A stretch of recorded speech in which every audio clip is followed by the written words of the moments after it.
president. I love my son. Oh!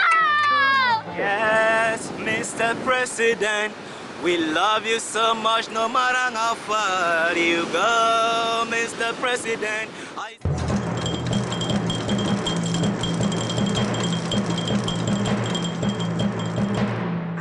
I couldn't believe it. This morning, this man wrote a letter to the parliament. How can he die in the evening or in that afternoon? It wasn't big news back in Europe, but obviously here it's completely taken over the news, hasn't it? I have not heard anything, and I've spoken to my friends, and they have not heard anything about that. No, we had to tell them, they didn't know. It's not really, my parents didn't hear it. It's almost not newsworthy back in Holland, maybe. No, that's crazy. He's shocked because he hadn't heard about it. Yeah, he didn't know. Yeah, he didn't know nothing about it. So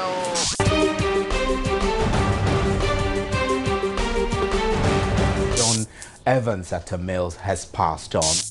We have all been saddened by the passing of our presidents. Rest assured that the legacy he left us in Ghana will be upheld. We are now appreciating him more than when he was alive, because we have now come to the realization all of a sudden that the man did more than we thought he did.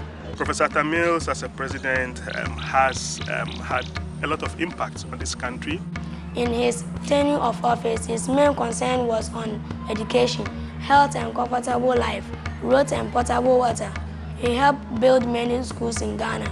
It's unfortunate the demise of our president has made it possible for us to unite as a country, because if you can see what is happening, it doesn't matter whatever party you are affiliated to. The speed at which Guineans were able to organize themselves, especially the political hierarchy, and able to rally people around, and was able to have a smooth transition within a couple of hours, was a shining example to the world that African democracy has come to. I've come here to Ghana for a simple reason. The 21st century will be shaped by what happens not just in Rome or Moscow or Washington, but by what happens in Accra as well. Many countries in Africa have taken the path of democracy.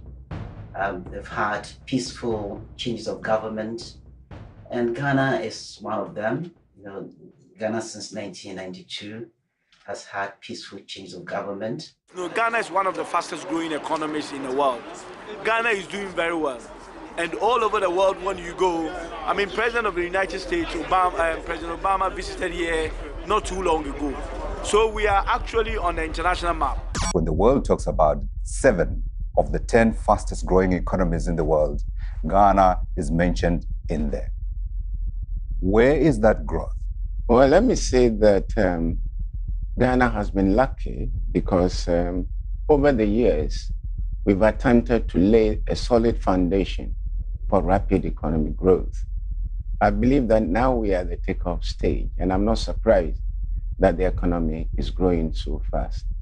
When we came into office in January 2009, our vision, which we are still pursuing vigorously, was to invest in our people, to produce the right kind of infrastructure to support a strong economy, and also to run an open and transparent government.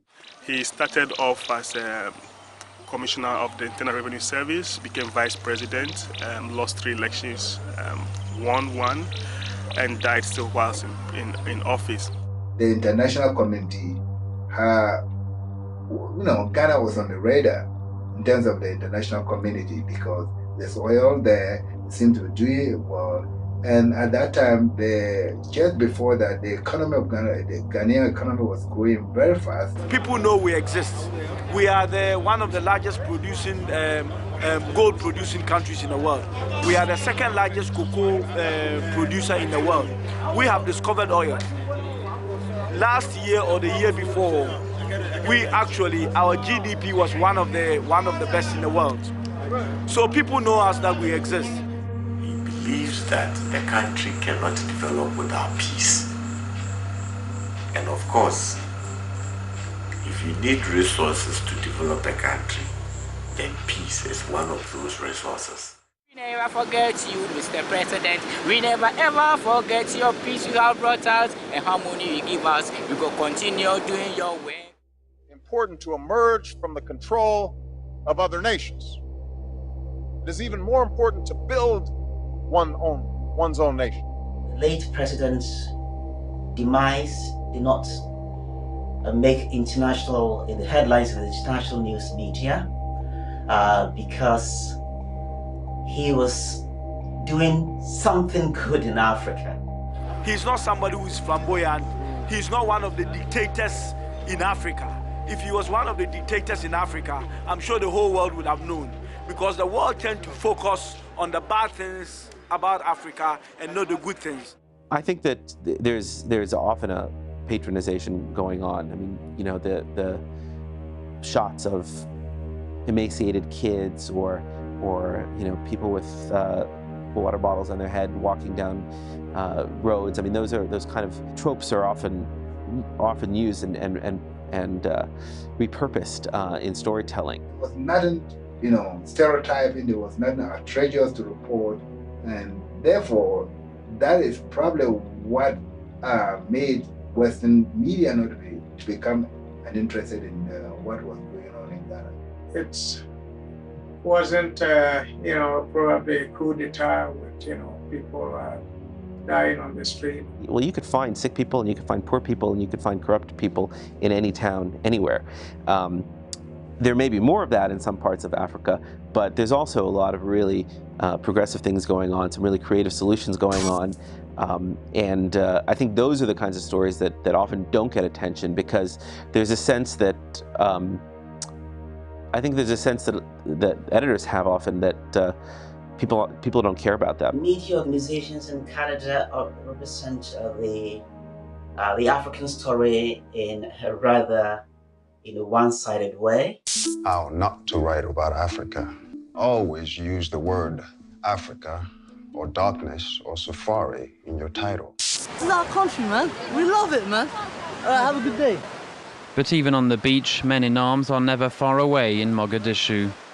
The reason and the context and the historical context and the political context, both short-term and long-term, are often lost because the audience doesn't really have the background. The history of Ghana is a history that is intertwined with a Western presence and the struggle to overcome the vestiges of Western colonialism. Tragedy and strife and crisis is naturally dramatic, and that's what stories are. So you're not going to tell a story about how great someone's life is because there's no conflict. This progress may lack the drama of 20th century liberation struggles, but make no mistake, it will ultimately be more significant. You know, as a freelancer, if you're trying to kind of make a living, you got to think like the news organizations, and you were trying to sell stories, you got to kind of play their game to some extent, or else they're not going to commission your stories. Gossip, rumors, panic in the streets, if we're lucky. But that leads to a very, not necessarily parochial way, but a very narrow-minded way of looking at stories and news value. We start with an exclusive report on the ongoing violence in the Central African Republic. The Sheikh says 20 children have died from hunger. What appeared to be a military coup, saying national institutions had been dissolved. The price of fighting the drought and famine in East Africa was put at £1 billion by the UN today. The lack of attention. The face of starvation. This is what 1 million people looks like. At the moment, the second largest refugee camp in Africa. Might catch a minute of this on CNN, somewhere between sports and weather. It is illogical to think that a whole continent will be only a place of paralysis, that nobody is doing anything to help themselves, that everybody is just waiting to be saved. Never have a picture of a well-adjusted African on the cover of your book or in it, unless that African has won the Nobel Prize. If you look at conflicts in Africa, apparently there's supposed to be about 15 to 17 happening in countries right now. In a continent with 55 countries, that means there are at least 40 countries at peace right now. But we don't hear about them in the media. When you talk about poverty, there's various figures that are bandied around about the amount of poverty there is on the continent. A figure I picked up was 300 million. And that's a huge number of people to be living in poverty. But in a continent of 1 billion people, that means there are 700 million people who are living a relatively prosperous life. The world looks quite different if you're an African. Africa's economies are growing faster than any other region of the world. With improved governance and an emerging civil society, Ghana's economy has shown impressive rates of growth. 2012 was a great year for young, tech-savvy Africans. Their innovations and applications are driving the continent's economic growth. Make my own battery to power lights in people's houses. Finding young people across the continent that are at the cusp of greatness, that have that entrepreneurial potential, and helping them take it to the next level. The bank says Africa has one of the fastest growing middle-class populations in the world. The teachers are all ears, while their pupils demonstrate an invention they think could help solve Nigeria's chronic electricity shortage. When we got internet in Ghana, we did not stop there. We helped other countries in West Africa also have access to the same thing that we thought was so important. In today's entrepreneurial society, young African women are creating their space, engaging in businesses that were always known as manly domain. In this country, I think the younger guys are able to, think beyond what we've done. Yes, we came up and it was a struggle. It was not easy. Now we're at a stage where we want to keep it growing. So you guys are coming up. Take it now. Do something with it. That's good news. We need to reframe the challenge that is facing Africa from a challenge of despair which is called poverty reduction, to a challenge of hope. We frame it as a challenge of hope, and that is wealth creation. The challenge facing all those who are interested in Africa is not a challenge of reducing poverty, it should be a challenge of creating wealth. Unfortunately, what we tend to miss a lot from international reporting, especially on the side of the developing country, is we get very little the success stories like the kids have talked about in Ethiopia, where people are using ingenuity and creativity to make their lives better. That there are two things we need to connect: how the media covers Africa in the West and the consequences of that by displaying despair, helplessness, and hopelessness, the media to its audience. But the effect of that presentation is it appeals to sympathy, it appeals to pity, it appeals to something called charity. The Western view of Africa's economic dilemma is framed wrongly.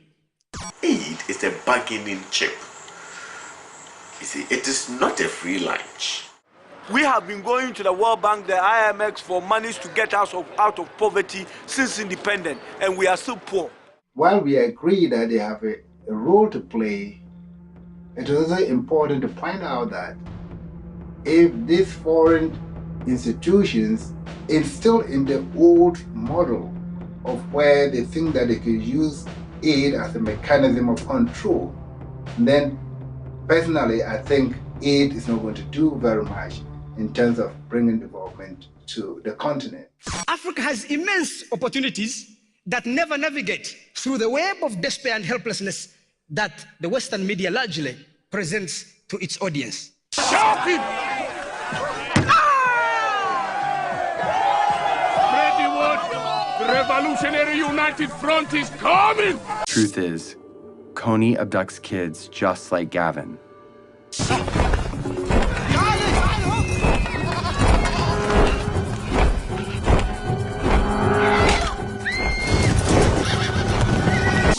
Return to Ethiopian hoarders. I don't know how it got like this.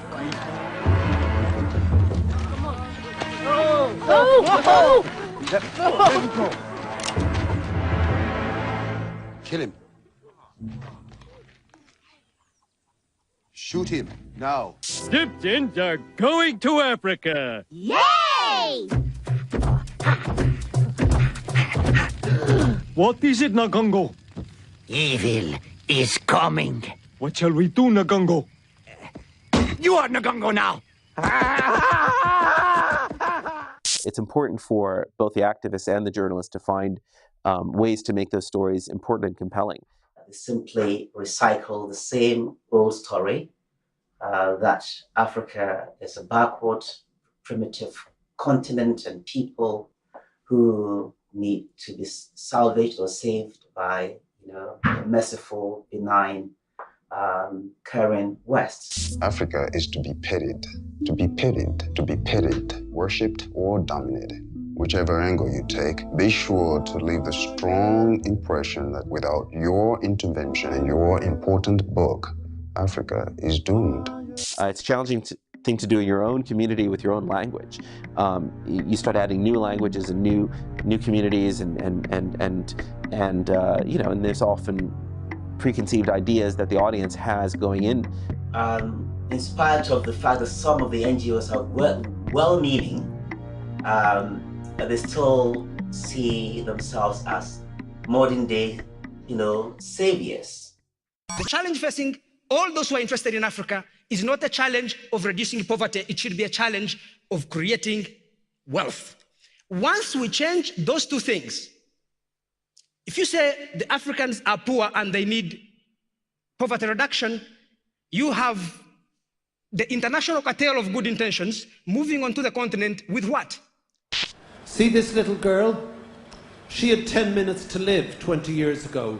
And because we did a concert in this city and in Philadelphia, and all of you came and some of you weren't born because we did that.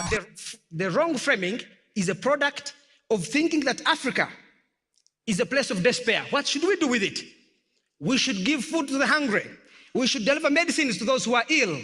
We should send peacekeeping troops to serve those who are facing a civil war.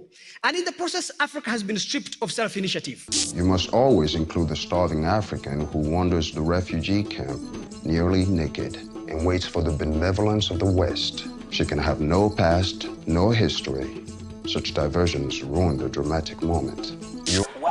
You want to know what I'm doing in Africa? Yes, I do. Okay.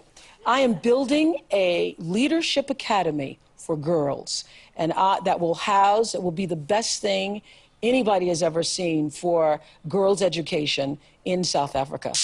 Many of them use their work in Africa as a basis of getting awards, getting accolades. And I'm going to go village to village, personally myself, and with a team of people, and pull young girls out of villages and huts who would never, ever dreamed or had an opportunity for an education because you're a second-class citizen if you're a girl in Africa and other countries, and give them an opportunity to come to my school and become the leaders of Africa. Because you care.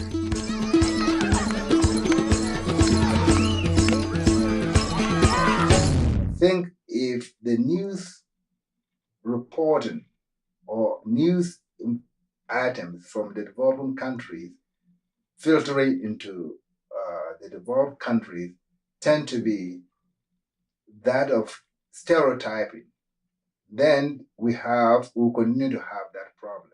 There is a need for the youth in Canada to explore beyond what they see on television, to educate themselves about the reality in Africa. They need to have a full-blooded view of the continent and steer away from merely absorbing or taking what is offered them on the mainstream media, menu, if I may put it that way. Inevitably, if you give people greater access to information, they're going to be aware of the fact that there are more options out there. And it is always important to give, a two-sided, multi-dimensional picture of the continent, because it helps everybody. It helps Canadians to be better educated about the continent. It helps Africans because Africans will not be perceived as, permanent beggars and permanent, people who are always creating problems for others to solve for them. It's important for both the activists and the journalists to find ways to make those stories important and compelling. find ways to connect, and it's hard. It's a very, very challenging thing to do. It's a challenging thing to do in your own community with your own language.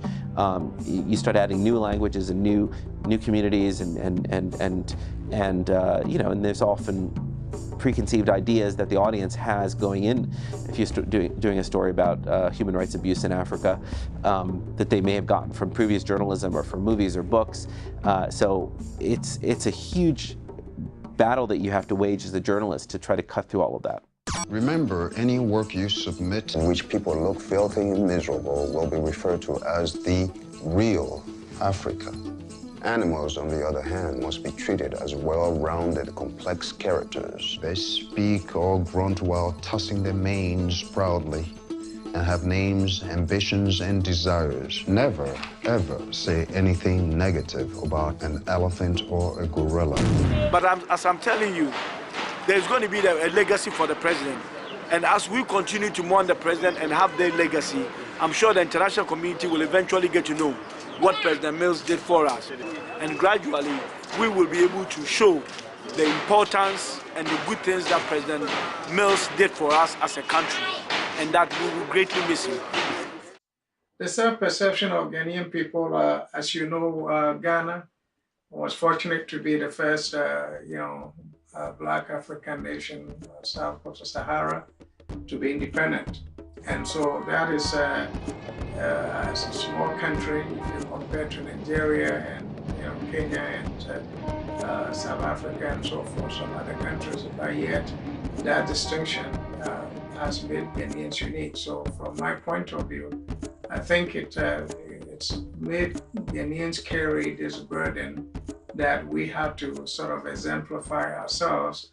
Wherever we go, we have to sort of behave ourselves or carry a good name. The entire continent has been turned into a place of despair in need of charity. Ladies and gentlemen, can any one of you tell me a neighbor, a friend, a relative that you know who grew well, who became rich by receiving charity, by holding the begging bowl and receiving alms? Does any one of you in the audience have that person? Does any one of you know a country that developed because of the generosity and the kindness of another? As president of this country, since 2009, it has always been that on this particular gate, I get encouraged to increase my commitment and resolve to work harder in the interest of our dear nation. And it's unfortunate that the stories of people like Atta Mills are not told to the Western audience in order for them to have a balanced story about the African reality. Because it is said in my language that every year the fire threatens to destroy the grass, but with every raindrop the grass sprouts anew. And indeed, many like him will sprout anew with the inspiration that his deeds have left us. So we come today also not just to share our grief with you, but also to ask for your continued prayers that we will rise up to the task that is before us, because we live not only for the present and the past, but we live for the future. I say, Mr. President, God bless you no matter where you see yourself. I say, Mr. President, I know you leave us so far, but we still give thanks and praises for the day, because God has taken this day to bless Ghana. Ghana have taken a turn in Africa. I say, if Ghana fell, the whole Africa, Ghana fell, and now we gotta